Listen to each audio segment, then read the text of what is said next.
of the kingdom and curing every disease and illness among the people. The gospel of the Lord. Praise to you, Lord Jesus Christ.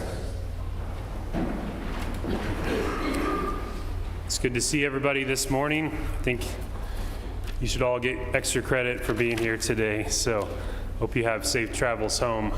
This week we begin Catholic Schools Week, and as you know, I'm passionate about the Church's mission of education, and so I want to speak about that a little bit.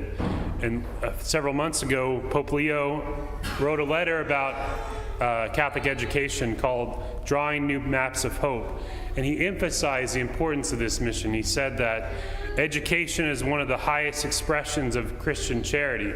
It is a great work of mercy, and it's something that gives hope to the world. He also recalled the Church's impressive history of education. We see this going back all the way to Jesus. In the gospel today, we hear that Jesus went around teaching, and then at the end of his, after his resurrection, before his ascension, he sent out the apostles saying, "Go and teach," and that is what they did. And then in the early centuries of the church, the Desert Fathers taught by stories and pithy sayings, and the church fathers strengthened the intellectual foundation of the faith, people like St. Augustine. Later, monasteries transmitted culture and written works through many centuries. And then from the heart of the church, the first universities were born. Something that we forget, that the university system was a product of the Catholic Church.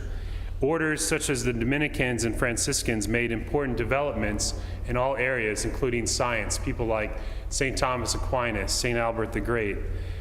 The Jesuits later advanced the tradition with their plan of studies, and then pioneers such as St. John Baptist de La Salle and St. John Bosco opened up doorways of education for the poor. And women such as Maria Montessori, St. Francis Xavier Cabrini, St. Catherine Drexel, and St. Elizabeth Ann Seton furthered Catholic education closer to our day and in our own country. And of course, we can't forget St. John Henry Newman, who was recently declared a co-patron of Catholic education for his efforts. So all in all, it's a very impressive history marked by many impressive men and women who are like guiding stars for us. And so today, the Church's mission of education continues around the world, from elementary schools all the way to universities.